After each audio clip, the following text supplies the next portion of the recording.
Bonjour à tous et bienvenue dans cette nouvelle chronique tarborienne, une chronique tarborienne au cours de laquelle nous allons nous intéresser à un nouveau supplément pour le jeu Warhammer Fantasy Roleplay, le supplément aux armes, donc traduit en français chez Chaos Project.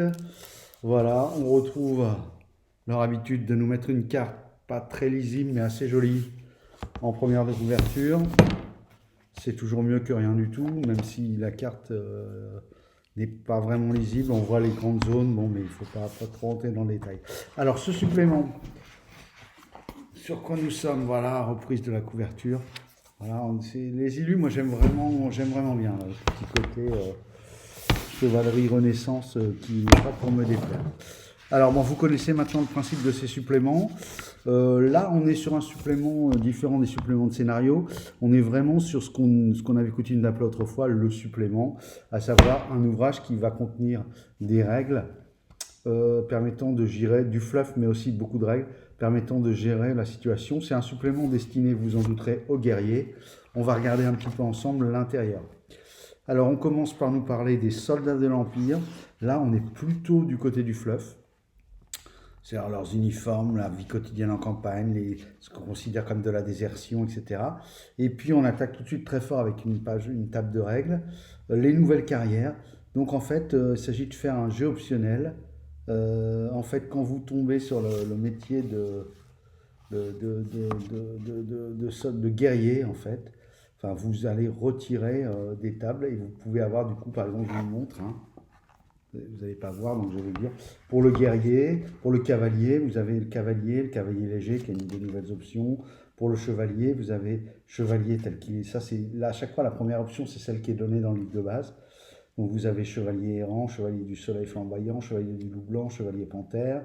Pour les guerriers prêtres, vous avez le prêtre guerrier, le prêtre de Myrmidia. Pour les soldats, donc il y a le soldat normal, l'archer, l'halbardier, l'arquebusier, le joueur d'épée, le piquier, le spécialiste de siège. Pour le colporteur également, les itinérants. Alors il y a des guerriers, il y a aussi les gens qui suivent un peu les armées, parce qu'apparemment ça se faisait beaucoup à l'époque, notamment beaucoup d'intendances en fait. Donc il y a le suiveur de camp, le colporteur, l'érudit, le cartographe, l'ingénieur et l'artilleur. Donc pas mal de carrières, vous voyez que c'est assez riche. Puis, alors on ne va pas toutes les faire, je vous montre rapidement sur celle de l'archer. Voilà, vous avez à nouveau le truc de carrière qui correspond à l'archer. Un petit descriptif comme ça sur 2 pages, et comme ça ils vont toutes les faire, hein. Archer, arquebusier, artilleur, avec les compétences et des trucs comme ça. On est sur de l'update, donc on n'est plus à 8 compétences, on est sur 10 compétences, hein, donc ça fait des choix en plus. Ensuite, nous avons encore un chapitre sur les chevaliers de l'Empire, où là on va vous décrire par le menu tous les ordres, par exemple l'ordre de l'épée brillante, fondé par un chevalier paria qui avait récupéré le Chronique de Solande alors qu'il était perdu depuis des siècles. Ses membres affirment être les descendants de l'ordre de l'épée du Sud, tombés depuis les champions de Solande depuis l'époque de Sigmar. Donc rappelez-vous, le Chronique, c'est qu'en fait chaque graphe électeur, enfin compte électeur, en fait, a un croc runique. Voilà, c'est une marque distinctive qui est une épée sur laquelle est apposée une rune façonnée par les nains. Donc souvent c'est des belles épées, hein, inutile de dire que ça fonctionne. Et puis c'est aussi un titre, une marque de distinction. Alors ensuite on a donc les nouvelles professions, chevalier errant, qui correspond au ronin chez les samouraïs. Le chevalier du loup blanc, ça c'est plus du côté de Middenheim, on va trouver ce genre de chevalier. Le chevalier du soleil flamboyant, plus de Myrmidia, et le chevalier panthère. Bien entendu, tout est expliqué, un jeu, encore une fois, j'essaie d'aller passer, c'est un survol, hein, voilà, mais tout est expliqué, il y a vraiment du détail, il y a du fluff, comme d'habitude avec ces suppléments. Ah, je redis, mais voilà, je pense que c'est vraiment la bonne constante de la gamme, c'est que c'est très évocateur et que, par exemple, sur un truc des chevaliers, si vous prenez le chevalier panthère, rien qu'en le lisant, vous avez des foultitudes d'idées de scénario. Je ne parle même pas des petits hameçons, là, des petits encas, où ça c'est des débuts de scénario. Là, c'est vraiment rien qu'en le lisant, il y a plein de trucs où vous vous dites, ah ouais, ça pourrait faire un... Donc voilà. Les chiens de guerre, nouveau chapitre. Alors les chiens de guerre, voilà, c'est les mercenaires en fait, hein. Et les chiens de guerre vont commencer à nous amener vers le glissement du supplément qui le rend aussi très intéressant. C'est qu'on va commencer à parler de Tillé parce qu'en fait les chiens de guerre sont surtout réputés en Tillé. Donc Tillé, vous vous rappelez, hein, c'est ce qui correspond à l'Italie. Donc on a le cavalier léger qui était dans le tableau, hein, donc c'est plutôt des mercenaires, voilà, avec sa table, le piquier, le spécialiste de siège. Et on arrive enfin sur l'Attilé et les personnages tiléens. Alors ça peut être intéressant. Vous avez un index géographique de l'Attilé, c'est pas mal parce qu'on connaissait, l'Attilé était évoqué mais pas vraiment traité jusqu'ici.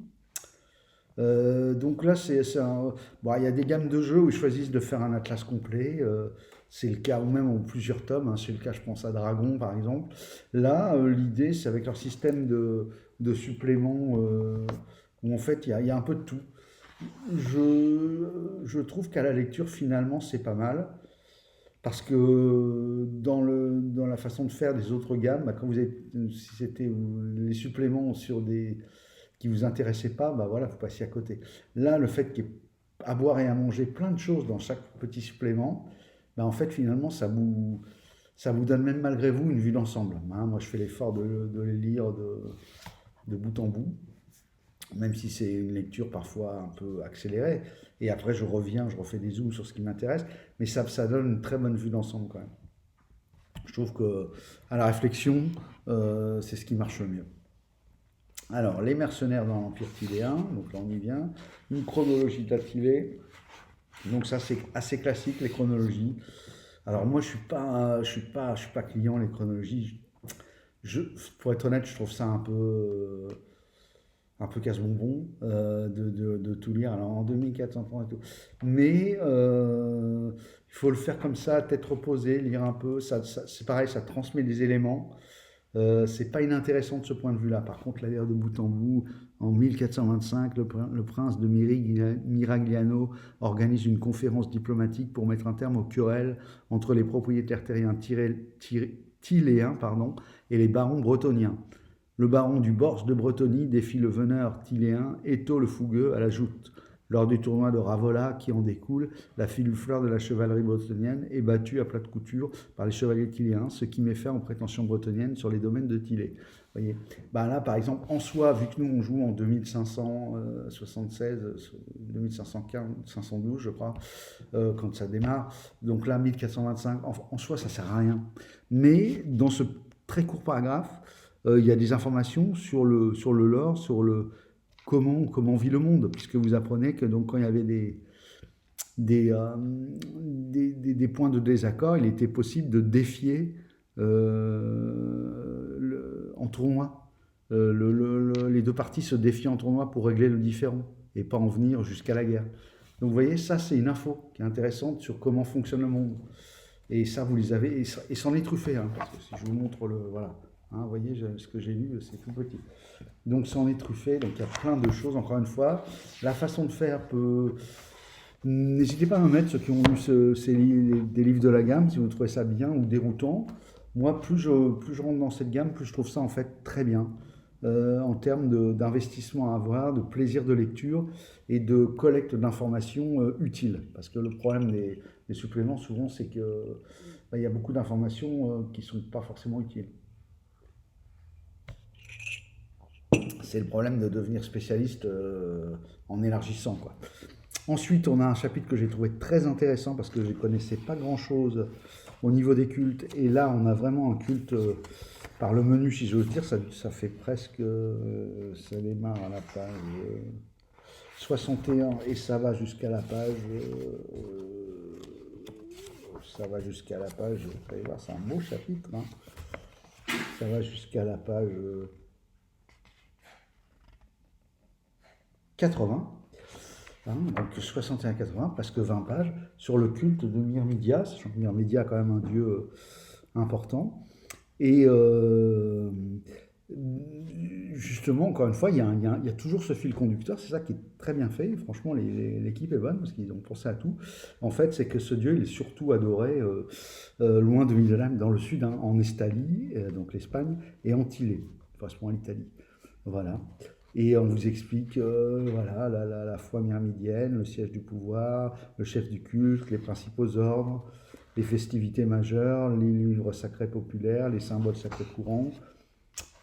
Et voilà, et tout ça, c'est, voilà, vous avez encore beaucoup de fluff, mais encore une fois, c'est du fluff dans lequel les croyances, la superstition, le commandement avec Myrmidia, les adorateurs, les ordres mineurs, les ordres majeurs, les reliques sacrées, les miracles, le prêtre de Myrmidia, encore une carrière, donc il y a beaucoup de nouvelles carrières très intéressantes pour étoffer, si vous trouvez que ça se voit. Je trouve qu'il y a beaucoup de carrières, mais il n'y en a jamais assez. Et finalement, toute carrière, quand elle a été poncée, qu'elle colle avec l'univers, qu'elle a un vrai background historique, en fait, qu'elle n'est pas sortie du chapeau, quoi, ça fonctionne toujours. Les miracles de Myrmidia, donc à ajouter au livre de magie. Alors, de ce point de vue-là, j'attends bientôt traduit en français, les Vents de la magie, le nouveau supplément, où apparemment, de dire tous ceux qui l'ont lu en version originale disent qu'ils ont, voilà, ils ont switché le système de magie, c'est beaucoup mieux fait, paraît-il. Je ferai une vidéo, bien évidemment, sur cet ouvrage dès que je l'aurai. Puis on a une approche alternative des blessures, très intéressant encore une fois. Alors, des nouvelles tables de critique, où en fait il y a des trucs de bonus, donc elles vont plus loin, elles ne s'arrêtent pas à 100 ces tables, elles vont jusqu'à 126, 136, et elles sont un peu plus...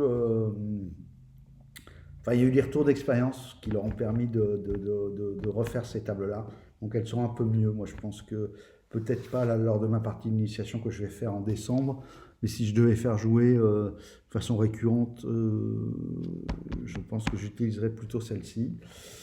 Ensuite, on a la réserve de l'intendant. Alors là, on va vous parler un petit peu de matériel, le matos, un supplément sur les carrières militaires sans matos. Ça ne le faisait pas. Alors, il y a pas mal de choses qui sont des ajouts dans les armes de base. Des précisions, toujours les tableaux, les coups des boucliers, le pavois qui a été rajouté, semble-t-il, les armes de cavalerie, les armes d'escrime sont redétaillées, les armes de bagarre, les fléaux, les armes de parade. Voilà, donc toute arme à une main dotée de l'atout défensive peut être utilisée au corps à corps en parade. Quand vous utilisez corps à corps parade, vous pouvez vous opposer à une attaque portée avec une arme sans la pénalité habituelle de -20. D'où l'intérêt d'avoir une arme de parade et non pas de parer avec une arme dans la deuxième main qui, pour le coup, donc vous avez une pénalité de -20. Donc il y a le brise-épée comme arme de parade, la cape, le filet lesté, la main gauche. Les armes d'ast, les armes à deux mains. Alors, qu'est-ce que je ne saurais pas vous dire de mémoire ce qu'ils ont ajouté, mais là, on a pas mal l'épée bâtarde, la grande hache, le marteau de guerre, la pioche, la Zweihander et la Zweihander flamberge. Voilà. C'est pas mal. Alors, c'est franchement... voilà, les armes à canon, à poudre à canon. Hein, donc il y a la poudre au nord, mais là aussi il y a l'introduction de la poudre à canon. Je ne pense pas qu'elle soit dans le de base de la poudre à canon. Les armes d'ingénierie, donc on retrouve ces petits pistolets et autres, les balles de poudre. Un chapitre suit un chapitre sur le combat monté, et avec des règles un peu... Il y a un supplément, je crois que dans le supplément, le compagnon de l'ombre sur l'oreille, il me semble qu'il y avait avoir déjà lu des règles sur le combat monté, je vérifierai à l'occasion. Mais là, elles sont un peu plus, voilà, elles sont un peu plus conséquentes, il me semble, de mémoire. Les montures exotiques, les intérimaires de l'aventure. Alors là, il s'agit des suivants, hein, d'embaucher des suivants. Alors ça, c'est pas pour d'embaucher des mercenaires. Vous avez des tarifs avec des stat blocks pour des mercenaires, les particularités physiques. L'artillerie et les dégâts infligés aux structures. Très intéressant. Là, on voit bien que le jeu vient de quand même Warhammer Battle. Hein. On a gardé ce coup de canon qui permet de raser une grange ou un château. Les armes de siège, ça si vous voulez faire du cinématique, même pas cinématique d'ailleurs, des grands combats. Les nouveaux atouts et défauts des armes, armes d'équipe. Voilà. La salve, donc ça c'est pour les armes à répétition. Ouh là, il y a un truc. Voilà. Je sais pas si vous voyez sur l'image. Ami artificier, bonjour. on dirait un truc d'intervention là, pour les avions contemporains. La poursuite de l'excellence, rompre le combat, les poursuites complexes, tableau de progression d'un personnage, les effets, les tableaux des obstacles, pas mal pour mettre des obstacles à la volée. Encore que les tableaux, je vois un truc, il faut que ça puisse s'y prêter, quoi. Sable mouvant, vous n'allez pas mettre un sable mouvant alors qu'il n'y était pas. Ouais, faut peut-être le faire en amont. Et enfin, une règle qui, pareil, de ce que j'ai vu sur les forums anglo-saxons, a été adoptée par beaucoup de gens dès qu'ils l'ont vu, pour éviter qu'il y ait des personnages qui prennent des talents et des armes, parce que certaines armes le permettent, qui font qu'ils sont beaucoup trop mini-maxeurs et qu'en fait ils accumulent les avantages, aussi bien côté joueur que côté PNJ, hein, parce qu'il ne faut pas oublier que quand on déséquilibre le jeu, même si c'est en faveur des joueurs, en réalité si c'est possible de le faire pour un personnage, fatalement c'est possible pour un PNJ, donc en fait ça n'amène pas grand-chose. Parce qu'après, le maître de jeu, il va se caler sur ce que font les joueurs.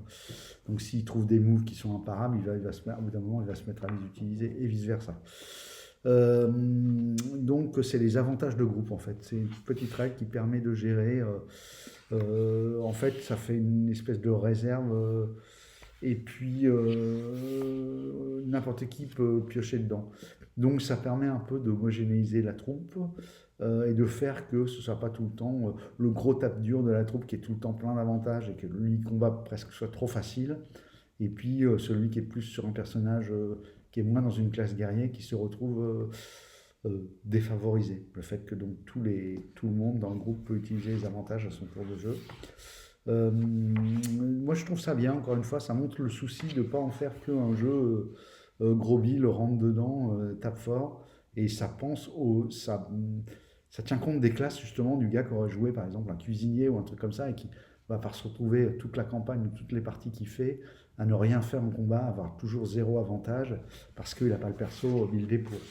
Donc moi je trouve ça intéressant. Il faudra voir, là encore une fois, là je pense qu'on est sur du réglage fin, on va rester sur quelque chose de beaucoup plus simple pour la partie d'initiation, le one shot d'initiation, où l'idée est encore une super vue. Voilà, qu'est-ce que j'aime l'ordi. Qu'est-ce que j'aime. Voilà.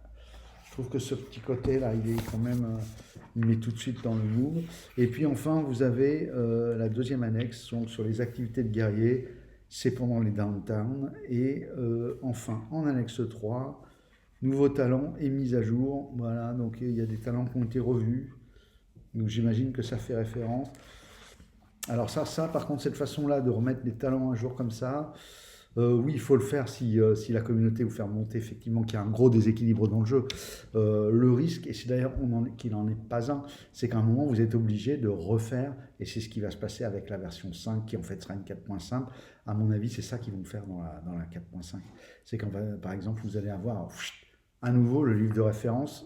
Le bon, ce sera le 5, où vous aurez tous les talents, y compris ceux qui ont évolué dans des suppléments.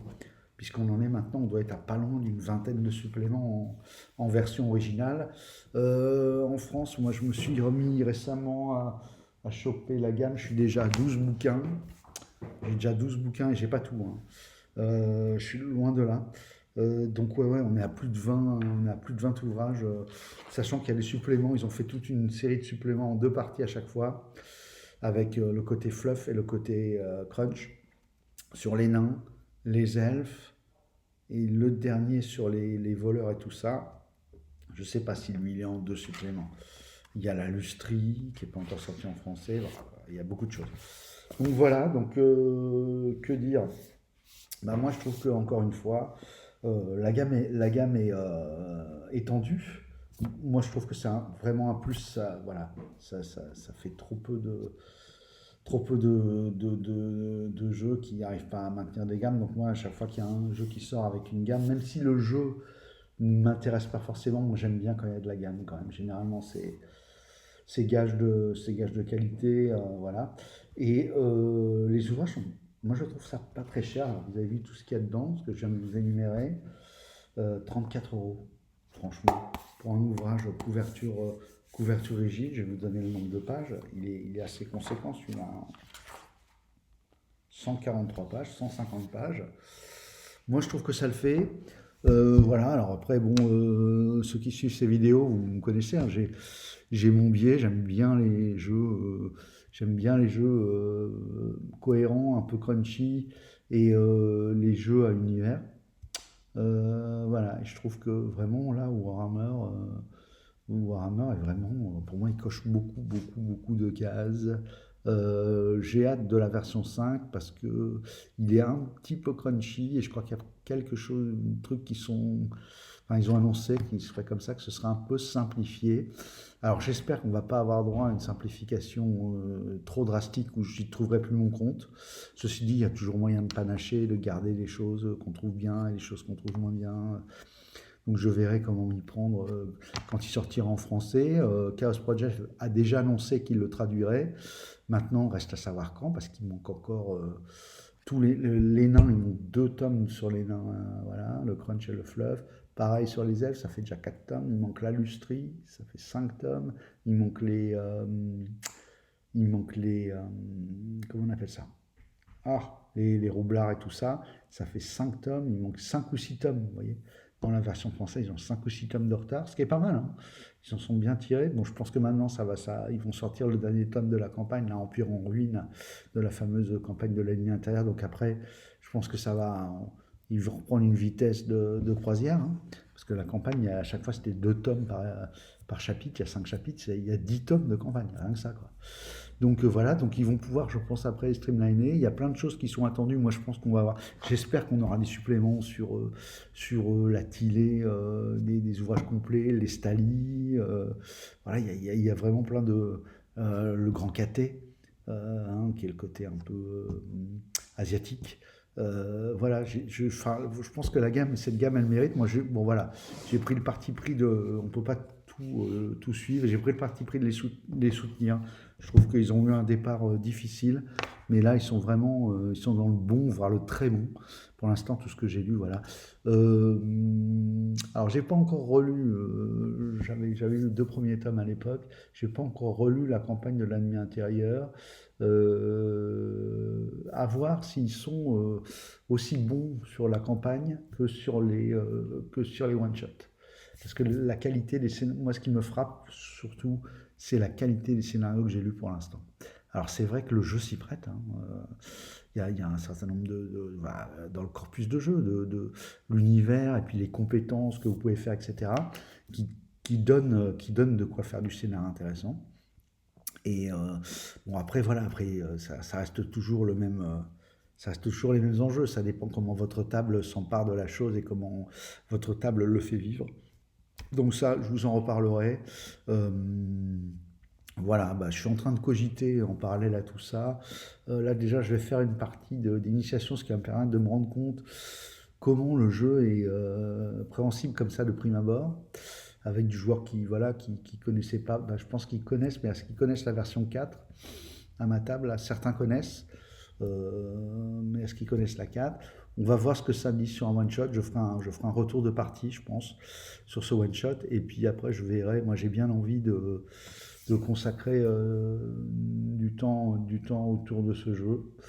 Voilà. Après, le truc, c'est qu'il faut trouver le temps, sachant que j'attends quand même avec impatience Delta Green, qui devrait pas tarder à arriver. Donc, bon, c'est aussi beaucoup de choses. Enfin, c'est des univers très différents, donc il y a peut-être moyen de proposer plusieurs choses différentes. Il y en a pour tous les goûts. Le tout, c'est de se faire plaisir. Sur ce, je vous dis au revoir et à bientôt dans une prochaine vidéo. Si vous avez aimé, n'oubliez pas de liker, éventuellement de partager et puis de vous abonner. Si vous voulez participer aux parties, chronique.étrange au pluriel, c'est gmail.com et vous serez dans le listing des propositions de parties. Je vous dis à très bientôt. Au revoir.